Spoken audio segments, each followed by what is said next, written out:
In order to function properly as a system operator, there are four essential skills that you will have to develop in order to improve as a system operator. This is the first of four videos that I'm going to be recording that will detail these four essential skills and provide more information as far as what they entail and what they actually mean and what everything is involved with them. Links to the other four videos will be provided in the description below. And you're more than welcome to watch any of these videos in case that you watch them out of order. So, the first essential skill for any operator to have is to have a good multitasking skill. As much as studies have shown, that multitasking actually reduces productivity and, actually reduces the quality of work, this job as a system operator will actually require that you do several things at once. This is not one of those jobs where you can just do one thing at a time and you're good. No. At times, you're going to have to take care of multiple things at once, and you're going to have to do them well. The typical operator will have to deal with receiving and analyzing different inputs of information. So, in other words, what I'm trying to say is that you're going to be dealing with a lot of stuff. You're going to have a lot of stuff coming in at you. And you're going to, not only are you going to have to be able to analyze and think and recognize all these things coming at you, but at the same time, you're probably going to have to be dealing with switching. You're going to have to be issuing commands, operating devices, and monitoring the system overall. So, in the case that you're wondering what I mean by, having different multiple inputs of information coming at you, the following is a list of some of the multiple inputs that you are going to be receiving at a control center. In your situation, in your case, in your control center, it may not all be that all of these inputs apply to you.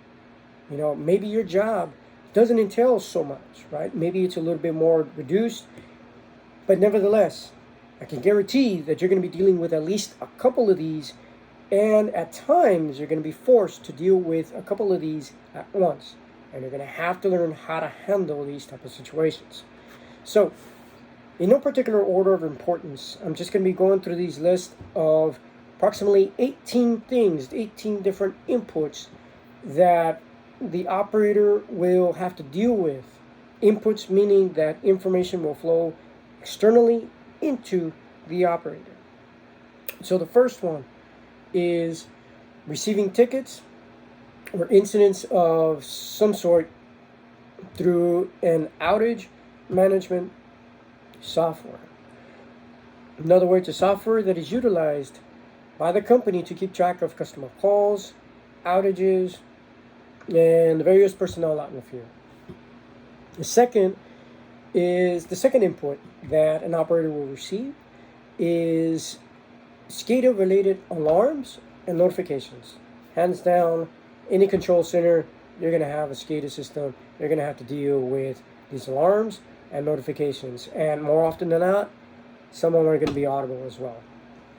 The third, for some companies out there, they may have some sort of variation of a distribution management software or system, and operators are going to have to deal with that and respond to that, regardless of whether it's an ADMS, an Advanced Distribution Management System, an OMS, an Outage Management System, or a DMS, a Distribution Management System. So the operators sometimes in these programs are going to have to deal with these alarms and notifications. Number fourth different type of input that the operator is going to have to deal with is that some control centers have what are called off-site premises exchange, or OPX lines. Those are basically like telephone lines, but dedicated to establish communications with external companies, and whether it be transmission companies, reliability coordinators, balancing authorities. Some companies have OPX lines that are just strictly dedicated for these type of one-on-one internal communications. The fifth type of input that the operator may be receiving into the control center is that some control centers have satellite phone communications as either an alternate form of communication with other entities, and or they may be utilizing as a primary source of communication with certain entities that they interact with. So number 6 is phone calls that originate outside of the company, but that usually entail some sort of emergency departments. In other words, they're either going to be fire, they're going to be police, or sometimes they're going to be city and county personnel, because they sometimes may have their own call centers dealing with other issues that, the company's personal call center may not handle in particular. And this is something that the operators at most control rooms typically have to deal with, especially if they deal with distribution type of calls and outages. So the seventh type of input that the operator has to deal with is phone calls that originate inside the company. So you've got those that originate outside. You've got outside groups and people calling in to report issues and problems and emergencies. And then you've got phone calls that originate inside the company. So what do I mean by that? They are considered to be internal customers, so to speak, right? Which usually include either key accounts representatives, field personnel, other department supervisors, sometimes executive management. You might have warehouse personnel, construction personnel, substations personnel, line crew, on-call personnel, and so on. There's a whole list of different people within internal to the company that have direct ties to the operations control center, and therefore they will be calling to the operators to discuss issues, problems, and or plans to proceed with whatever is going on at that time. The eighth type of input that the operator has to deal with is phone calls that originate from neighboring transmission companies, neighboring distribution companies, and or other companies that the company may have to deal with, whether it be even telecommunications as well. So the ninth input, if I can number this correctly, the ninth input that the operator receives into the control center is phone calls that originate from the reliability coordinators or the balancing authorities with which the company may interact with. So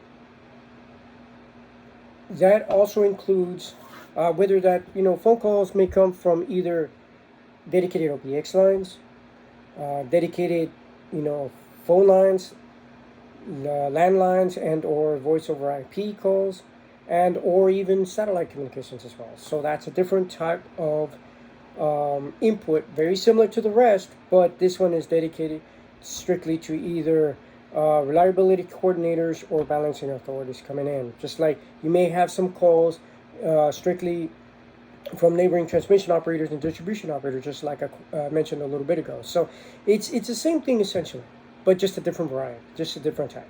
So I consider that separately. You might even consider to be able, you may consider them to be as all one single type of call, right? As a neighboring electrical entity. But that's just, small little nuances, it really, I don't think it really matters, because essentially those calls are still going to be coming in. So I think it's going to be number either 10 or 11, but I'll call it number 11. Number 11, control centers also interact with associated generation plants and personnel that deal with generation as a whole. In other words, number 11, control centers may interact with associated generation plants and may therefore receive phone calls from any communications with such personnel. These communications may entail either providing instructions from the transmission operator to the generation side, and or vice versa. The generation side may provide information to the transmission operator, or coordination may be done, right, with regards to switching. Planning ideas may be brought out. There's a whole list of things that may be associated with these type of phone communication. So I consider them very similar, like I said, very similar to transmission operators, very similar to balancing authorities and reliability coordinator calls that come into the control center. But in this case, I just decided to separate them, keep it separate, because they're a different entity, right? Generation is generation. So, number 12, some companies' control centers may even still receive and deal with customer-related phone calls. And they may even go so far as to handle all of the customer service-related issues and calls after hours.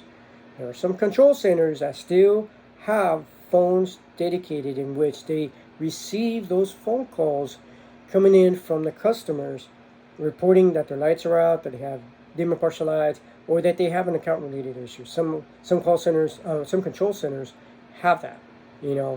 Other control centers may actually deal with customer service related issues, whether it be balance inquiries, cut off and on payments, late payments, different sorts of just balance inquiries. These type of customer service related calls after hours.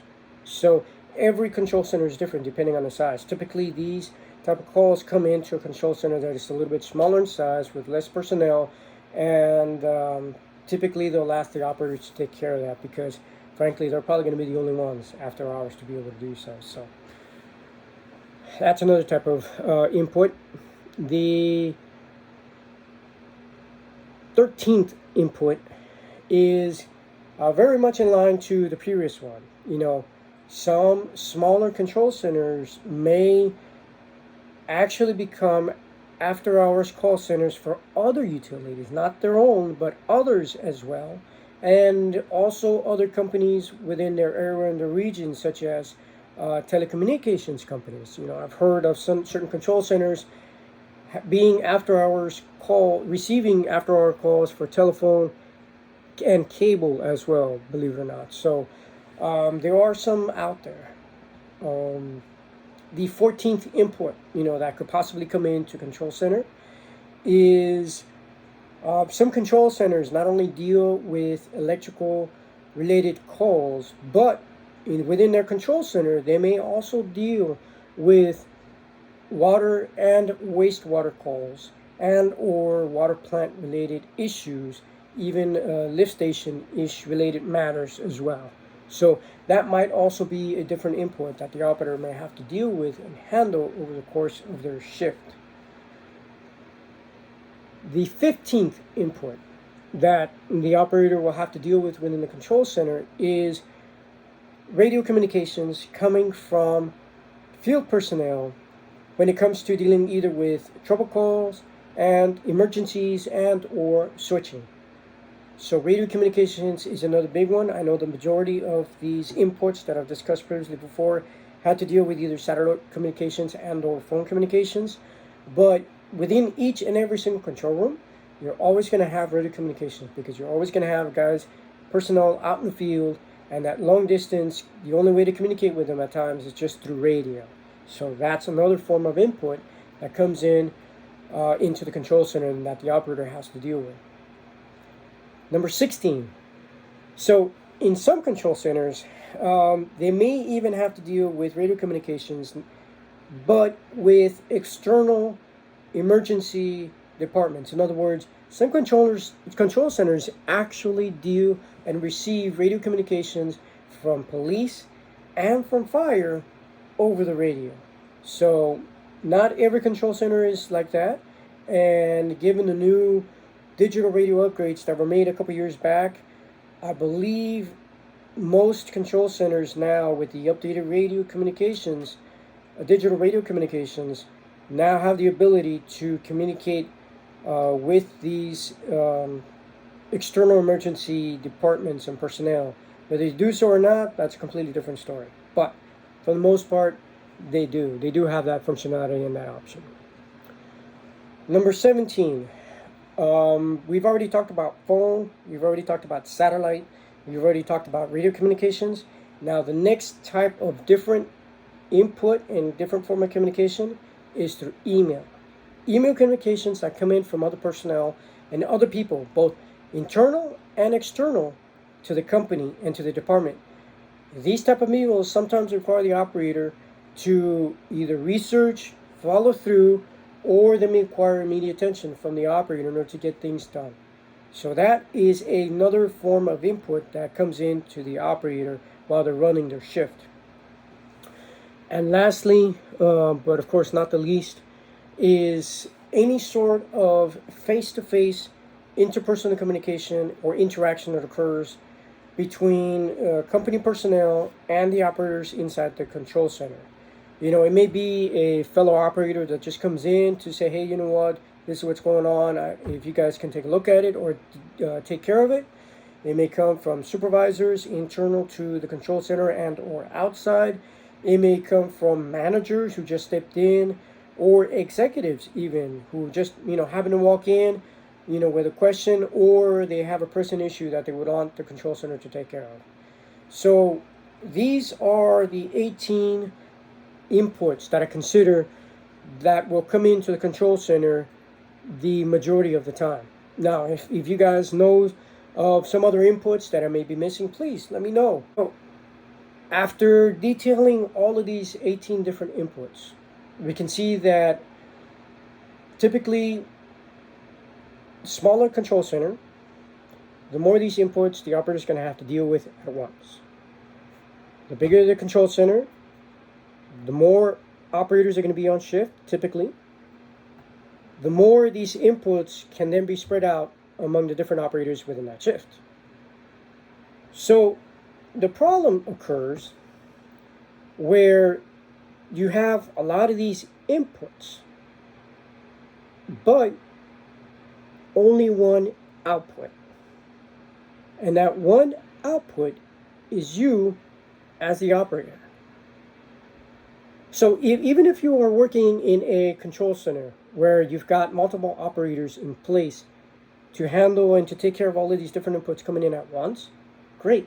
If things are slow, awesome. You can have help with the different operators pitching in to take care of the inputs as they come along so that the work is distributed somewhat a little bit more evenly, and there's going to be less of a workload, less of a burden on each of the operators individually.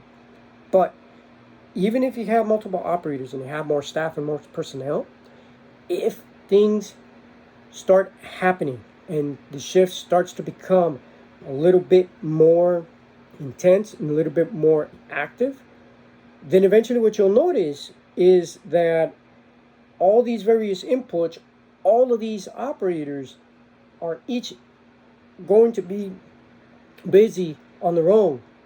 And eventually it's going to turn out to be similar to a smaller control center where each individual operator, even with multiple operators on shift, is going to have to handle all these different multiple inputs coming in to them at once. So eventually you'll come up with the same scenario regardless of whether you have a smaller control center and or a bigger control center with multiple personnel. The same scenario will eventually come about. So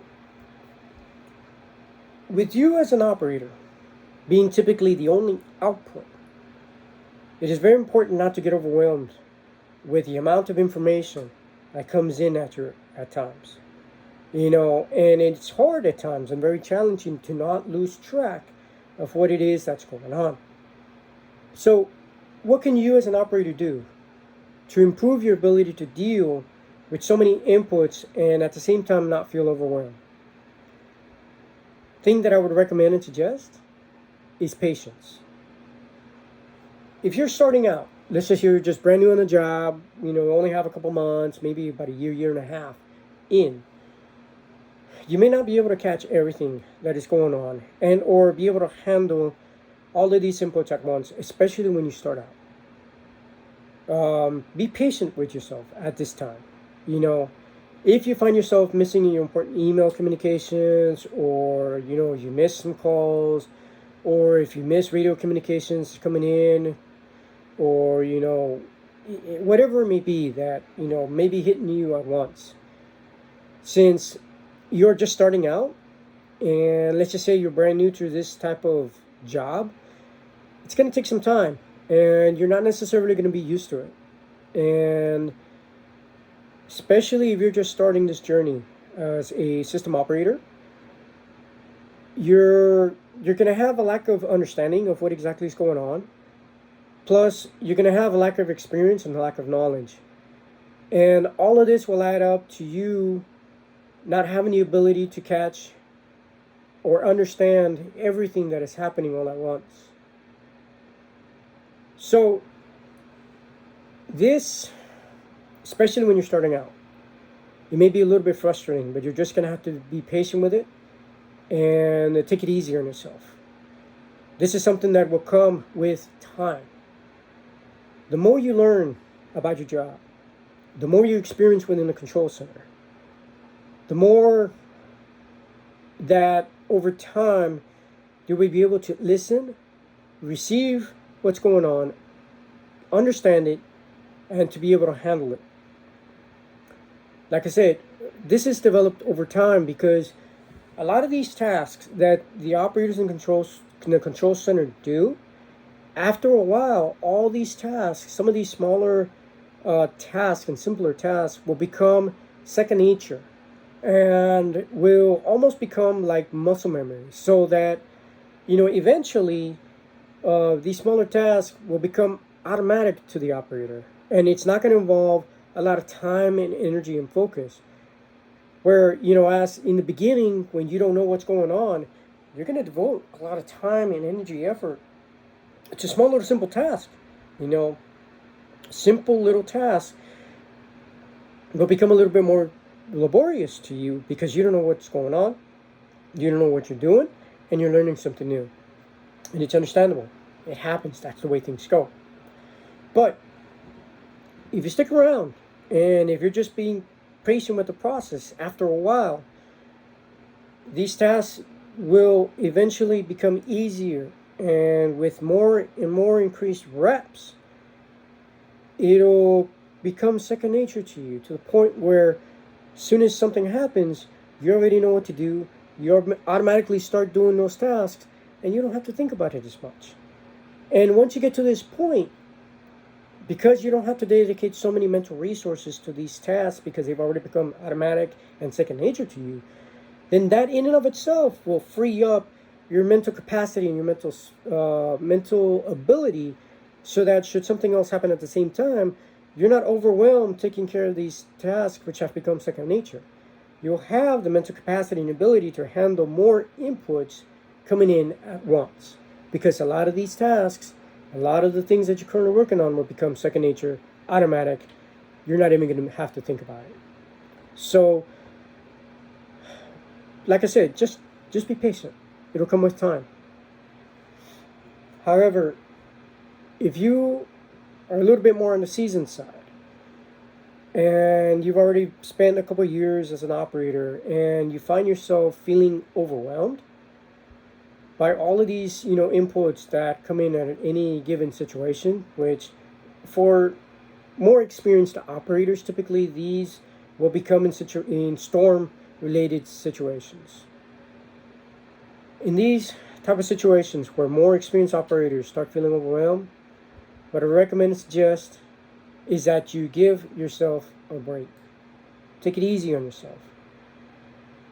If you can, regardless of how busy things are, if you have to, you have to. Step away for a little bit. Take a break. Get away from the desk. Make sure you let others know. You don't necessarily have to let them know that you're feeling overwhelmed, but at the very least, just tell them, hey, you know what? I'm just going to step out for a little bit. You know what? I'm going to go to the restroom for a little bit. Whatever it may be, Go outside. Take a brief walk. Relax. Try to get your mind off of work. Focus on other things. Control your breathing. If you can, maybe go outside. Get some fresh air for a little bit. Start taking a look at the trees, the birds, the clouds, the weather. Focus on the other things other than the job. And just wait. Be patient. And wait until the feeling of overwhelm subsides. It may take a little while, but it will. Just be patient. You also have to understand and realize that you're not alone. And typically, you're not going to be alone. You're going to be surrounded by other operators on that shift who can also pitch in and help in taking care of business. Sometimes more experienced operators develop, this sort of tunnel vision and or this sense of ownership, which comes with pride in what they do. More experienced operators typically care about what they do, and they care about doing a good job. And they usually have this thought process of, hey, this is my shift. This is my responsibility. This is my baby. This is what I do. This is mine. Hey, I'll take care of it. I got it. And because of this mentality, especially in storms, it has this mental way of thinking has a tendency to place an unusually larger burden on the operators, on the more experienced operators at times. Because these more experienced operators know that they are capable of handling this workload. And they know that what to do. And they automatically want to take care of it themselves. More experienced operators must learn to become more self-aware of their limitations, which, will come with time. They have to understand where they are as far as their current stress levels are concerned. They have to pay attention to overall how sleep deprived they are. And they're going to have to learn how to limit themselves and how to pace themselves.